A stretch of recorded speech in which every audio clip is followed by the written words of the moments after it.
Get you some money, you're gonna feel different. Straight up. You might even, all that other advice I could have gave you, this is the short version. You know, get you a couple dollars, man. You're gonna feel different. That hustle. Big shout out to SPI, Spotter Low. You know, I'm in the black box, had to come through, tap in, show love one time. Yeah, y'all make sure y'all subscribe. Stay tuned, all that. Man, I just did some bozo. I just did 2 recordings with no audio. One of them was about Sean Cotton talking about New York music is dead. And then the second one was Chick Smooth talking about Finesse 2 Times and Jay Prince. So if you run across those, I realized every time I was talking, I wasn't talking. Yeah, I deserve that. I accept it. But now, moving right along, everybody believes Diddy did it. Diddy done it. We didn't change the no homo to no Diddy, and it is what it is. But somebody did a video talking about his living conditions. And I think that might be interesting to watch for people who have been to prison and who have not been to prison. But especially for those who have not, just to get an idea. And we finna check it out with no further ado. Let's see what Diddy in that place that's so shitty has been up to. Oh, my mama. Now, at one point, Diddy had everything. Money, power, influence, private jets, mansions, access to rooms most people never even see in their lifetime. A life most people could only dream of. But now, he's behind bars. And the real question is, what does that kind of life look like when it's gone? More specifically, how is Diddy actually doing in prison? Now, most people remember what happened. Back in September 2024, Sean Diddy Combs was arrested in a federal case involving serious allegations, including sex trafficking and racketeering. And from the very beginning, this wasn't one of those situations where a celebrity gets arrested and then quietly goes home a few hours later. It definitely wasn't that. Prosecutors allege that Diddy had been involved in a long-running operation that included coercion, abuse, and criminal activity. And because of that, they made something very clear early on. They viewed him as a serious flight risk and someone who could potentially interfere with witnesses. Now, Diddy's someone who's been rich and powerful since the 90s.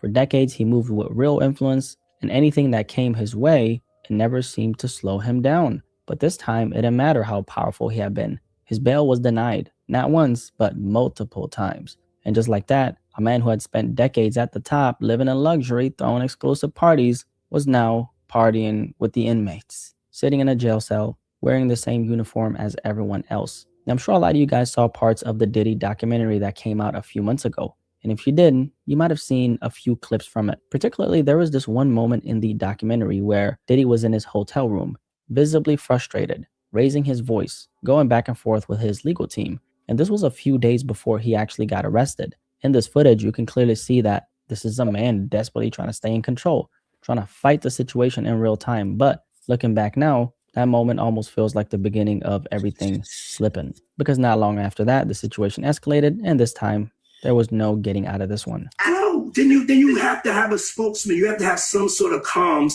to constantly be pushing that, Mark. Because you may just be the person that you just may watch CNN. So you at the wrong place looking to see what the people with the pop. After his arrest, he remained behind bars, and that was the last time he would be a free man. Eventually, Petty Cent got his hands on, this footage, right? Later turning parts of it into a documentary. And Petty Cent, not 50 Cent, Petty Cent did all of that with a big ass smile on his face. Now, while the internet reacted from the outside, Diddy was dealing with something very different on the inside. He was initially held at the Metropolitan Detention Center, also known as the MDC. And if you don't know anything about this place, that's probably a good thing, right? This isn't some quiet, comfortable holding facility. The Metropolitan Detention Center has built a reputation as one of the most criticized federal jails in the United States. Is that the one? Is that in LA, or is it more than one, or is that not in LA? Or is it more than one of those places named that? So I thought the federal place downtown was named that. United States. Reports describe it as chaotic, dangerous, and in some cases, outright inhumane. Now, when Diddy arrived here, multiple inmates at the facility had already been charged with violent crimes, including murder inside the facility. And this happened around the same time he got there. This was the kind of environment he stepped into. When people think about celebrities going to jail, there's always this idea they avoid the worst of it, that they're more protected and whatnot. And to an extent, this is true. High-profile inmates are... Shit, not Tory Lanez. We learned that wasn't the case. Free Tory Lanez, ASAP though. Often separated for safety, but that doesn't mean luxury. And it doesn't mean freedom because he's still in prison, right? Because inside the MDC, where Diddy was initially held, his reality was completely different. He lived in a dorm with around 20 other men, bunk beds, shared spaces, constant supervision. His day started pretty early, around 7 a.m., following a strict routine. He had limited time to exercise, either in a small room with yoga mats, or he was allowed to play some basketball, or just hang in a shared area with a TV and a ping pong. Playing basketball. That's crazy. He liked to be in groups with everyone wearing the same color. At least he get to experience that still. Table. No internet, no Wi-Fi. His phone calls were short and monitored. Even going through evidence for his own case was restricted to certain hours on a non-internet laptop. So the man who once controlled everything around him was now in a place where he controlled nothing. Now, eventually he was transferred out of that environment into a federal facility known as FCI Fort Dix in New Jersey.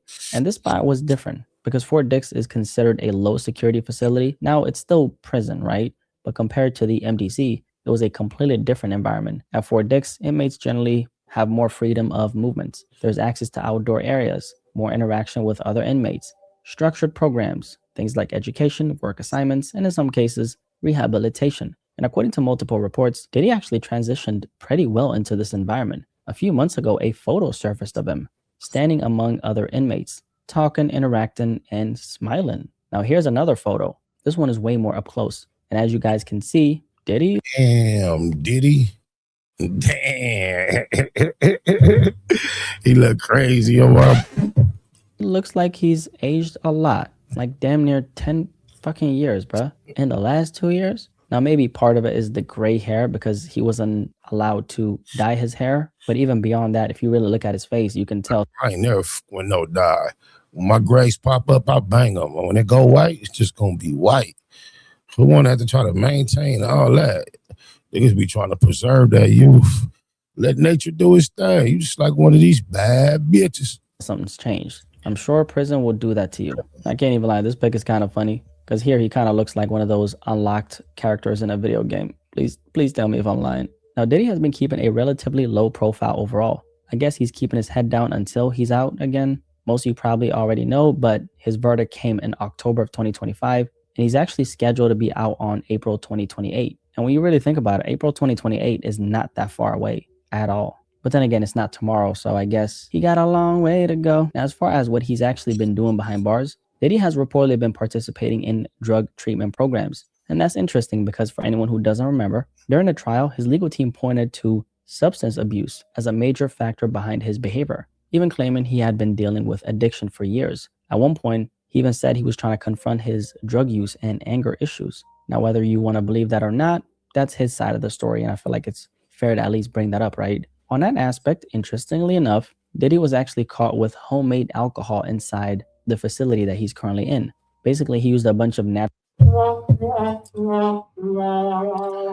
from rock to drinking rock liquor on the cell block. Far, natural ingredients to create an alcoholic beverage. And eventually, after sipping on a little some, Diddy got caught in 4K. I do think it's fair to mention that his legal team actually stated that the rumors claiming that he was caught with alcohol were false. But I don't really know if I really believe that. And then he was also caught violating some strict prison rules. At one point, he got caught setting up a three-way call, which is not allowed in prison, because it's a way to get around surveillance and potentially coordinate things like drug trafficking or other activity on the outside. As a result of that, just need to go the right route and quit breaking the rules. Breaking the rules don't work out well for him at all.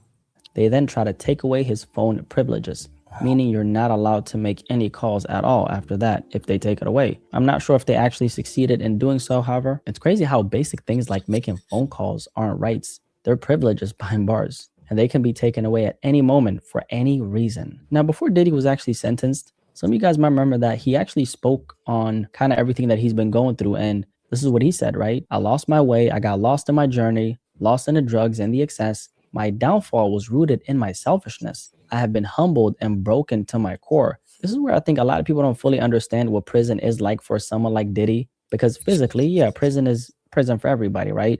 But mentally, I would argue that it hits way harder for someone like him because he was used to a whole different lifestyle on the outside. I mean, when you're behind those walls, there's no status, no special treatment like the outside world. There are no paparazzi chasing you down the street. The only person chasing you down is probably Pookie in cell number 4, right? So there's no special treatment like the outside world. No control over your schedule. You can't just like catch a private jet. So imagine what he was used to versus where he is right now. That kind of contrast is where the real mental adjustment comes in, I'm assuming, because I ain't never been inside, right? Because it's not just about being locked up. It's about losing the identity you built your entire life around. Now, a lot of people feel like Diddy got off easy, especially considering the level of allegations that were attached to his name. And that's a whole separate conversation. But regardless of how people feel about the outcome, the reality is still this. Years of his life are gone.